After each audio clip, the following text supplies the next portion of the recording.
That was doing someone's heading in the last video. 12 seconds later. What's going on, guys? JSGC here, and we are here for another Manchester City video. Daily Manchester City transfer updates here with another transfer update. So if you're enjoying the content, make sure you subscribe, press that red button, press the bell, and put your push notifications on. Don't forget also you can find my social media links in the description below and popping up on screen if you want to go and search for me on my Twitter and Instagram. You can also find my email in the description below too if you want to hit me up for any sponsorships for any videos or any general business enquiries. Leave a thumbs up if you enjoy this video. We're doing great on our like goal. So let's go again, 500 likes. Any help towards that would be much appreciated. And also leave your thoughts in the comments below, as I'm always interested in what you do have to say. Just wanted to say first though, we've got a new JSGC member, so Nisse Lee, hope that's how you say your name. Much appreciated for you to become a JSGC member, and if you want to become a JSGC member, then you just need to press the join button, which you can find next to the subscribe button, and you become a member of my channel. I put a video up when you press that join button giving you more details of the benefits that you get when you do become a JSGC member. So we're going to crack on with this video, and we're first up going to start with the outs, and we're going to start off with an update on Pedro Porro. Now, record in Portugal, they're saying that Porro, for him to join Sporting Lisbon, it is now imminent, and there is going to be an option to buy for Sporting Lisbon to make that transfer permanent. Manchester City originally did not want to add in an option for Sporting Lisbon to buy, so City have caved in there. This must mean now that there's also been a breakthrough on the agreement for wages too, and so it literally seems like it's now going to be a matter of when, not if, Pedro Porro is going to join Sporting Lisbon.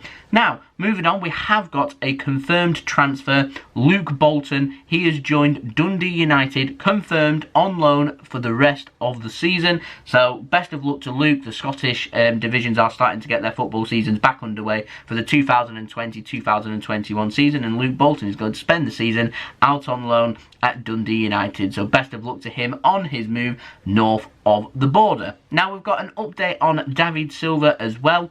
Eurosport, they're reporting that Manuel Pellegrini, he wants to bring in David Silva to work with him again at Real Betis. Now, Pellegrini is going to be the new manager at Real Betis. This article with Eurosport, interestingly, added on as well that Pellegrini wants to work with Edin Dzeko again, and Real Betis want to sign Edin Dzeko. So there could be a little Manchester City reunion with Pellegrini, Silva and Dzeko at Real Betis. I imagine that Real Betis are going to get linked with any player that Manchester City want to sell this summer, because Pellegrini will have more than likely worked with most of the players that we're wanting to sell this summer. And so we're going to move on to the ins, but first, before I do, someone left in the comments below in the background there that one of the pictures wasn't straight and it was doing their nutting, and so yes, I've gone and turned it for you, and I'm sure everyone will be saying that JSGC's shirt is creased, but it's my working shirt, okay? It's going to get dirty as well, so it's absolutely pointless me ironing it and making it look presentable when actually I'm going to be doing some work in it too.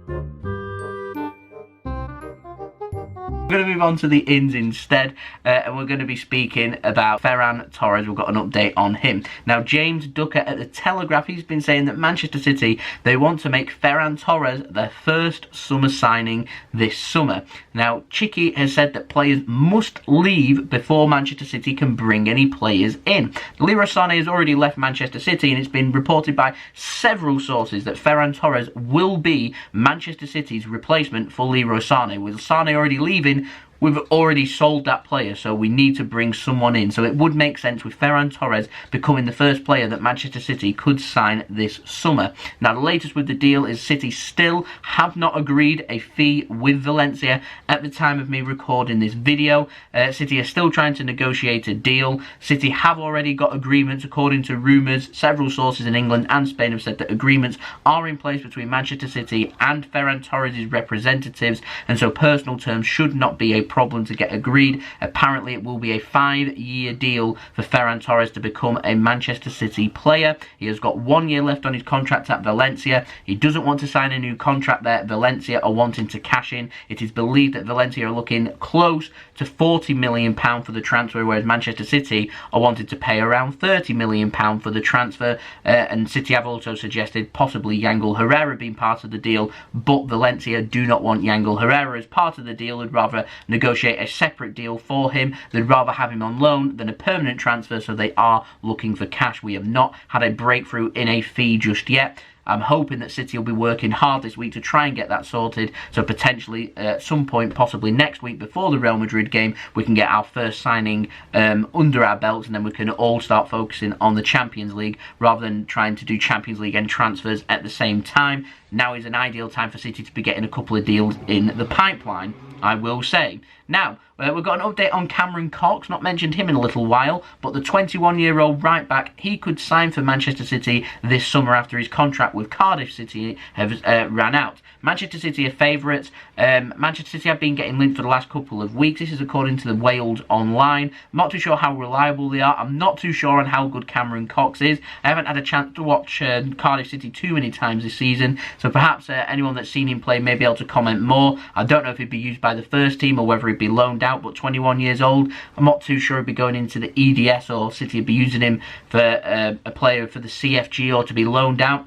I'm not sure. I don't know if he's good enough for the first team. I've not seen him play. I found the transfer interesting, so I was hoping someone could enlighten me possibly in the comments below. Now, we've got an update on Kalidou Koulibaly. It isn't a transfer update unless we've got an update on Kalidou Koulibaly. Now, reliable sources in Italy, Marzio and Fabrizio Romano, they're saying, interestingly, Osimhen is going to join Napoli today. It is a €50 million fee with add-ons, so that deal is going to be worth more than €50 million. It's going to be a 5-year deal as well. He's going to sign from Lille. You're going to ask, JSGC, why are you giving us Napoli news? Why do we care? Well, they're spending big money, which means Napoli, they've not got Champions League football to offer next season, means they're going to have to generate money through player sales. And one of their most valuable assets comes in the form of Kalidou Koulibaly, who is getting linked with the exit door, and Manchester City are getting heavily linked. And so it would make sense with Napoli spending big on Lille striker Osimhen that perhaps that's suggesting to me anyway that Napoli may be willing to depart with Kalidou Koulibaly, and perhaps something could be agreed very soon with regards to him joining Manchester City. Like I said, it's going to fund Napoli's transfer for the summer. Now, Napoli will want to sign a centre-back to replace Koulibaly. They'll want to do that first. I wouldn't imagine they're going to spend big money again unless they're going to get big money for Kalidou Koulibaly. They're looking for, I reckon, around 70 to €75 million may be enough to get this transfer done. Obviously, we're waiting for City to get an agreement in place. Napoli looking for between 80 and €90 million. Man City not really willing to go over £60 million at this time, but City may well be willing to go just a couple of million more to maybe appease Napoli. City are debating whether to make a move. No formal offer has gone in as of yet. City are talking with Koulibaly's agent. Koulibaly's agent is speaking with Manchester City and Napoli, so we're getting a rough idea of where the season is, or where the transfers are going for the summer, and Koulibaly is certainly a player that City are having a good look at. Now, our final story, Nathan Ake. I did yesterday's video, just going to reiterate the point that I was making yesterday with Bournemouth being relegated. It now makes the transfer just that little bit more simple for Manchester City, and as no surprise, it's now been reported in the Daily Mail that that Bournemouth, they're looking for a little bit more money. So Manchester City now, they've been told £35 million would be enough to sign Nathan Ake. So City, with Bournemouth being relegated, are going to try and get him for a little bit of a cheaper price. So lots of fans have been suggesting between 20 and 30 £30 million, which to me would make sense. Bournemouth now a championship club. You know what I mean? He's a very good player. 20 to £30 million would make sense, and Bournemouth's response to that, according to the Daily Mail, is to increase his price, and they're now asking for £40 million.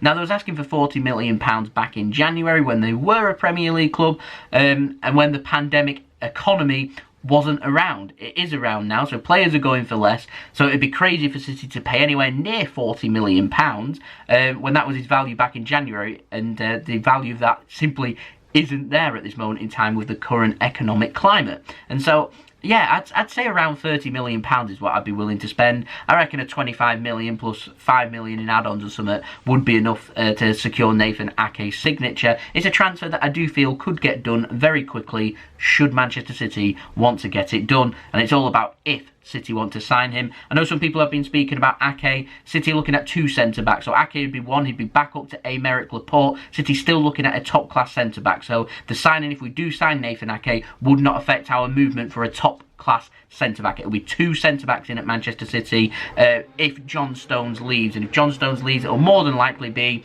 a homegrown player. Nathan Ake more than likely would be that man. But with what Chicky said, maybe City need to sort out the future of John Stones instead. So the transfer may go on a little bit longer, but if City want to sign Ake, I would suggest City moving relatively quickly.